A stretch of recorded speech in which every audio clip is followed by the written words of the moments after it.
एक राजा हुआ करते थे। छत्रपति शिवाजी महाराज को आप जानते हैं। शिवाजी जो एक महान राजा या एक सम्राट रहे हैं, जिन्होंने, आपको पता है, एक तरह से बहुत जबरदस्त रूप से सम्मान प्राप्त किया अपने प्रशासन के लिए, अपनी बहादुरी के लिए, अपने साहस के लिए। और उन्होंने जिस रणनीति के साथ उस दौर में युद्ध किए, उनका बहुत सम्मान किया जाता है, खासकर कि महाराष्ट्र के लोगों द्वारा। तो शिवाजी उनके प्रशासन के तरीके के कारण आज भी महत्वपूर्ण हैं। उन्होंने बेहद विकसित और प्रबुद्ध प्रशासन चलाया। बड़े ही कम लोग उनके प्रशासन के बारे में जानते हैं। आमतौर से लोग उन्हें सिर्फ उनकी युद्ध की रणनीतियों की वजह से जानते हैं, जिसकी तारीफ और गुणगान किया जाता रहा है। पर उनकी सबसे खास बात उनका प्रशासन रहा है। अपने राज्य के लिए उन्होंने बेहद उन्नत प्रशासन किया। तो उनके एक गुरु रहे हैं जिनका नाम रामदास था।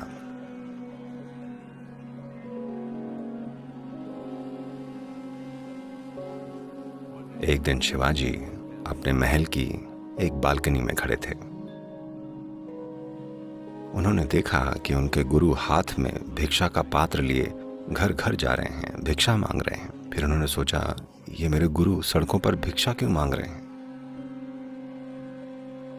मैं एक राजा हूं, मेरे गुरु सड़कों पर भिक्षा नहीं मांगनी चाहिए उन्हें तो।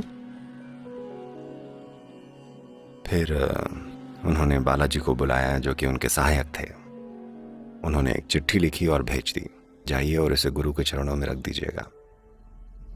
तो वो गए और इस चिट्ठी को गुरु के चरणों में रख दिया। तब उन्होंने इसे उठाया और पढ़ा, और रामदास मुस्कुराए।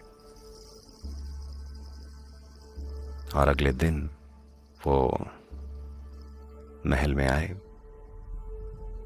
और बोले, इस चिट्ठी में शिवाजी ने लिखा है कि मैं अपना पूरा राज्य आपके चरणों में रखता हूं।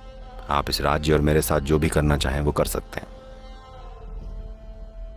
तो रामदास बोले, अब जब आपने अपना राजपाट त्याग दिया है और ये मुझे दे दिया है, तो आप क्या करने की सोच रहे हैं? तो शिवाजी बोले,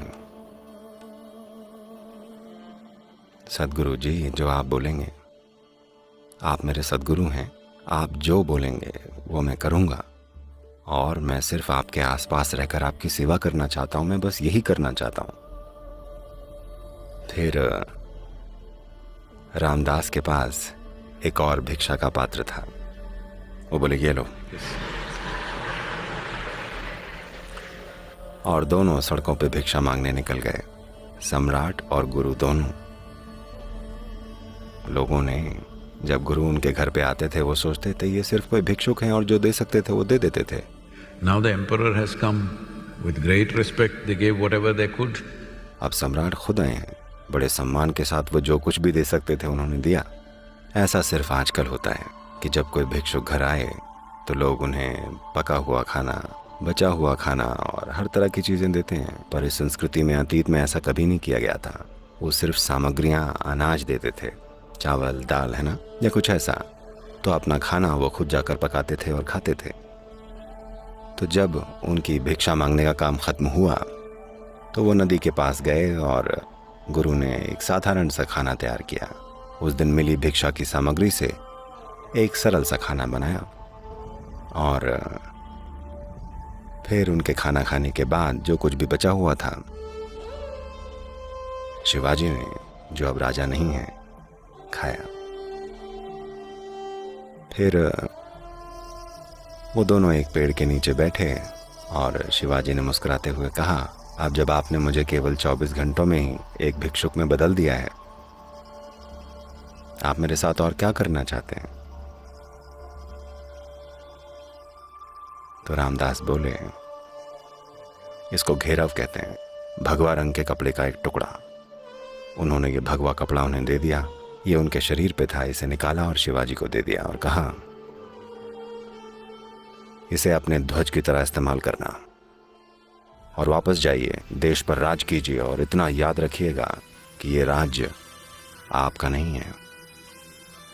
अगर आपको पता है कि ये आपका नहीं है, आप इसके मालिक नहीं हैं, तब आप लोगों के लिए जो सबसे अच्छा कर सकते हैं करेंगे। आपको इस तरह शासन करना है। तो शिवाजी ने हमेशा भगवा कपड़े का या भगवा ध्वज का अपने राज्य के प्रतीक के रूप में इस्तेमाल किया।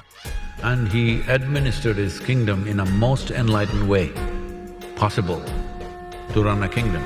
और उन्होंने अपने राज्य पर हर संभव तरीके से प्रबुद्ध रूप से शासन किया। मैं आपको ये कहानी क्यों सुना रहा हूँ? शिवाजी की महिमा इतनी बड़ी हुई, वो इस देश के दिलों और दिमाग में बसते हैं, क्योंकि वो कृपा में जिए। उन्होंने कई सारे युद्ध लड़े, पर बिल्कुल संतुलित रहते हुए, कभी गुस्से में नहीं, कभी नफरत में नहीं, कभी कहीं भटके नहीं। बस वो किया जो जरूरी था।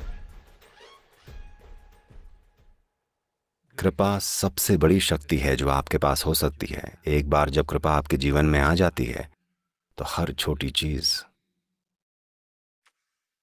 मैं कृपा के लिए कैसे उपलब्ध हूं? कृपा यानी ऐसा नहीं है कि ये कहीं एक दिशा से आ रही है, जैसे गुरुत्वाकर्षण है। कृपा है, लेकिन बहुत बड़े आयाम में, क्योंकि गुरुत्वाकर्षण एक खास दूरी तक ही काम करता है। कृपा सृष्टि का आधार है, लेकिन आप इसके लिए उपलब्ध नहीं होंगे अगर आपके पास अपने व्यक्तित्व की मजबूत दीवारें हैं। अगर आप निर्मोही हो जाएं, तो धीरे धीरे दीवारें गायब हो जाएंगी और इससे कृपा पैदा होगी। आप में हर चीज कृपा पैदा करने लगेगी।